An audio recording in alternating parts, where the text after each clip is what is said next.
So you found the skeleton. How would you tell it's a dinosaur? You personally, how would you decide? Well, interesting question. I don't know. I'd have to do some research.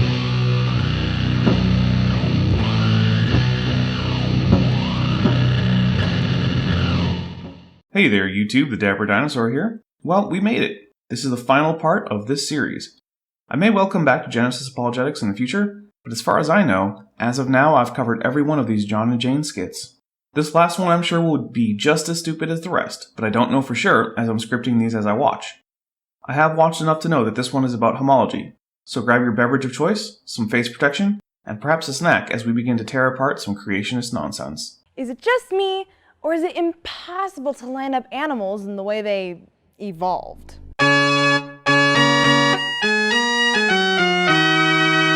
Well, I don't know.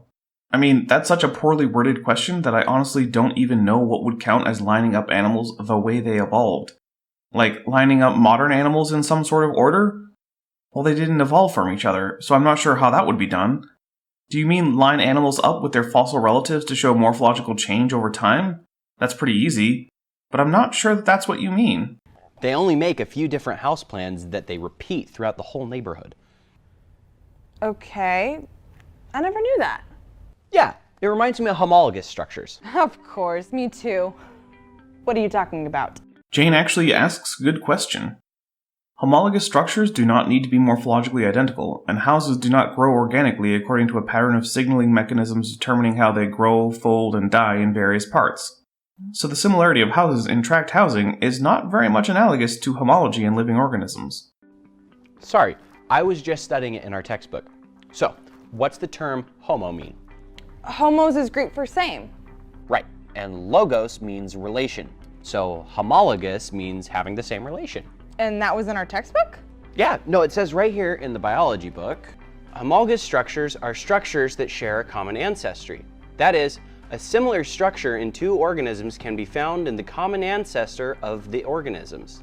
So they say the penguin, alligator, bat, and human all evolved from a common vertebrate ancestor because they have similar bones in their forelimbs.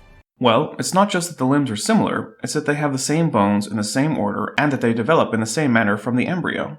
For example, a bat wing and a bird wing are homologous as forelimbs, because of all of those things. But they're also similar as wings.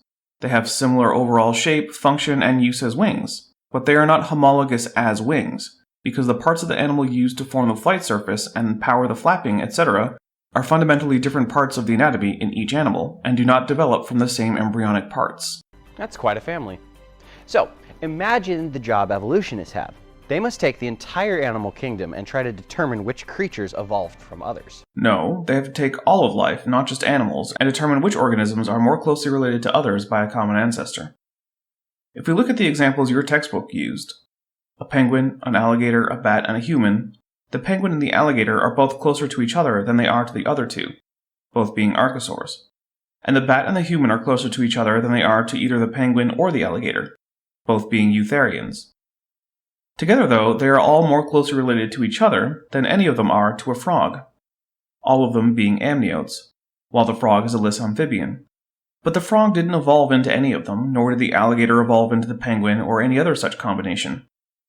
They share common ancestors, and given the limitations of the fossil record, we can't say for certain if we have found that particular ancestor, even if we find fossil forms that are morphologically similar to what we would expect such an ancestor to look like. Okay, so they look for these homologous structures to show an evolutionary relationship. You got it. Yeah, actually, she does get it better than John does. Homology tells you about common ancestry, not which modern form evolved into which other modern form, because that's not how evolution works. And they would look convincing, but look at the definition of homologous. Homologous structures are structures that share a common ancestry. Oh, are you about to point out that given that definition of homology, using homology to determine evolutionary relationships is circular? Because, yeah, I can say it is. Your textbook for kids wasn't careful in its definition. Homology is not determined by assuming common ancestry. What is looked for is the pattern of the feature across taxa as well as the way these features develop in embryo. Conveniently, the degree of homology between taxa lines up quite well with other lines of evidence such as genetics, and so is in fact excellent evidence for both the fact of common ancestry as well as for which organisms are more closely related to other particular organisms. Sometimes we see structures with similar functions in creatures that don't come from a supposed common ancestor. Maybe I got that one wrong. But yes, features with similar functions but different anatomy are called analogous. Like I said before, a bat wing and a bird wing are homologous as forelimbs, but analogous as wings. Got an example? I do. A human and a squid eye. What? Both humans and squid have a lens that projects an image onto a retina. The problem is that evolutionary theory holds that the closest ancestor to both didn't have eyes, but only a patch of light-sensitive skin cells. Yep, the common ancestor of both would probably be Bilaterian, an animal that most likely had a pair of eye patches connected to a neural web that may or may not have had a ganglion functioning as a rudimentary brain.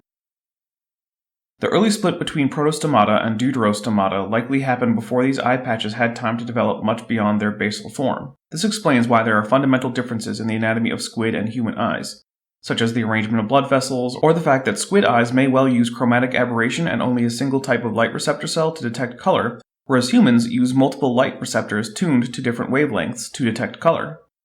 These are major differences, and ones that develop differently in embryo. In fact, the embryonic development of cephalopods and humans have virtually no similarities after the development of the trypoblast structure of 3 cell layers in the embryo. That means that a very similar eye had to evolve twice, completely independent from each other. They're functionally similar, but like I said, there are major differences. And since eyes are so very useful and evolved at least 4 times independently that I can think of, I'm not sure how you think this is an argument. They call this convergent evolution and believe that the same process of random mutations happening over millions of years built similar structures. No way! An eye's so amazing, it seems impossible that it could have evolved in the first place. Your incredulity is not an argument. Be honest. If someone said that they didn't believe in Jesus because his miracles seemed too fantastic to be believed, do you think that would be a good argument against Christianity? I doubt you would. And the fact is that there is way more evidence for evolution than there is for any of the miracles in the Bible, whether or not they occurred. But now they believe it happened twice? Yep, that would be impossible. Times 2. Well, as I explained in the last video, it's not impossible. And since it's not impossible twice, or 4 times, or more. Are there other examples of similar looking organs that don't fit evolutionary trees? No, because analogous structures do fit the trees. You yourselves said that the common ancestor of humans and squid only had eye patches in common in terms of visual organs. So the fact that they shared so little in common means that we would expect the analogous features in any structure between them, much more complicated than muscle fibers that do the same function in either animal, to be quite different in their anatomy. This is exactly what we do see. Just as homology can be used to link organisms, analogy can be used to show that they are likely distant from each other. Oh yeah, lots.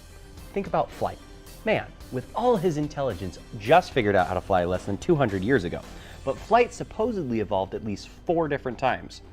Birds, insects, mammals, like bats, and reptilian flight, like pterodactyls. Yup, and the way that we tell that these things are independent and not either the same design by the same designer or actually all the same evolution of flight with later divergence into separate lines of flyers is exactly because the wings are not homologous. If we were to assume the same design, same designer argument usually used in the context of homology, then we would expect insects, birds, bats, and pterosaurs to have fundamentally similar wing structures, instead of all of them having very different wing structures. Although in the cases of birds, bats, and pterosaurs, the wings are in fact homologous as forelimbs, just not as wings. Now that makes it 4 times impossible. Except it's not impossible times 1, so it's not impossible times 4. You don't just get to assert that your incredulity makes something impossible. And even if your incredulity were an argument against the evolution of flight being possible, it doesn't become a better argument when flight is proposed to have evolved more than once. So, going back to the human and squid eye, would they be called homologous structures since they look similar? Nope. When similar structures are found on creatures that aren't considered closely related, they are called convergent. Well, it's more accurate to say that there are analogous features that resulted from convergent evolution, but sure. And it's not just that they are similar, it's that they have similar function with different anatomy. If you found an insect with bat wings, like a sturge from Dungeons & Dragons, then yeah, that'd pretty much wreck evolution, because those wings would be homologous despite the fact that nothing on the level of a wing should be homologous between insects and bats. So they evolved completely independent from each other? Yeah, Evolution supposedly built the same basic organ more than one time. Are you ever going to mention that part where evolution did this using different anatomy, which is the whole point of why it actually does fit extremely well with the predictions of evolution?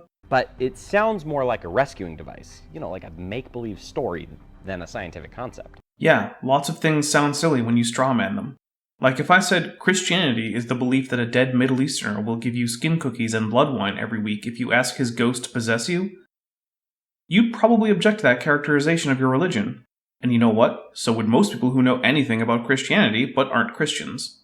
Similarly, you shouldn't start with a description of evolution or its concepts that no one who is knowledgeable about them would accept as accurate.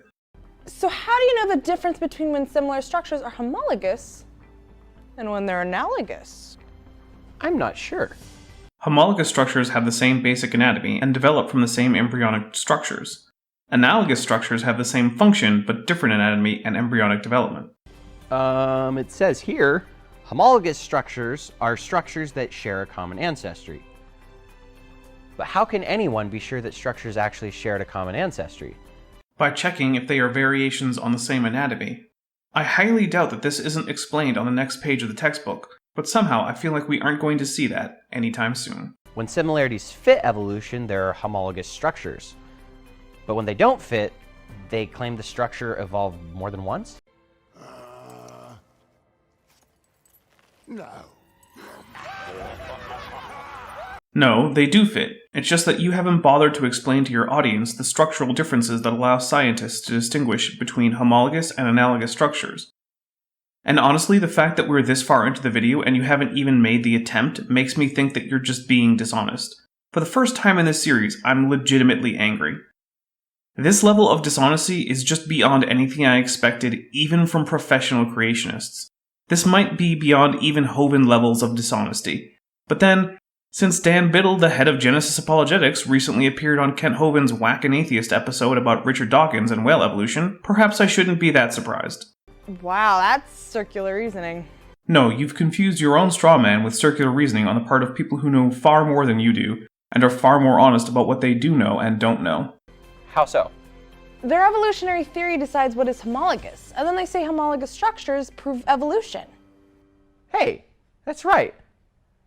That's really messed up. So how do creationists explain similar structures? The same way they do everything else, by saying God did it and just leaving it at that. Although I'm sure they'll use more words than that to make it sound fancy, but won't bother to give those words a rigorous definition. Simple. They share the same master designer, God.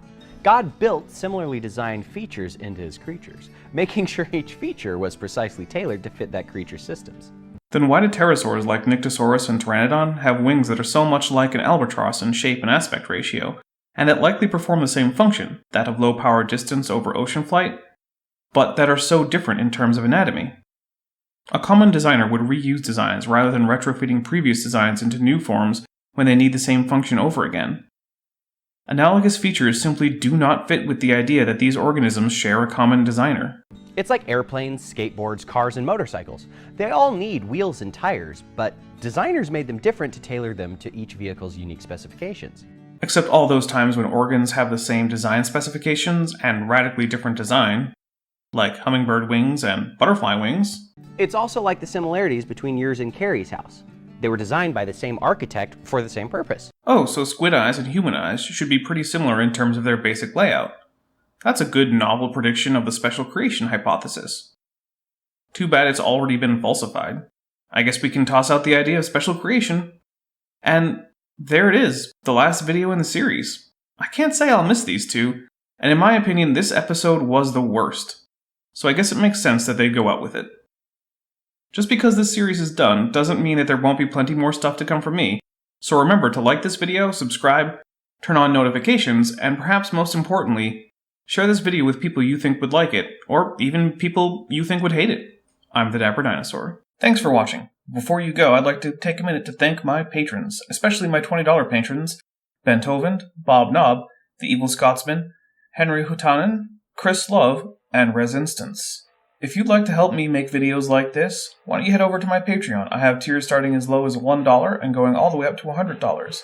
You'll get access to my Discord, as well as some other exclusive items that only my patrons get to see. You'll also occasionally get early access to my videos. If a monthly subscription isn't right for you, but you'd still like to help out, you can check out my merch store or my Amazon.com wishlist, both of which are linked in the description. I'm the Dapper Dinosaur. So you found the skeleton. How would you tell it's a dinosaur? You personally, how would you decide? Well, interesting question. I don't know. I don't do much research on this.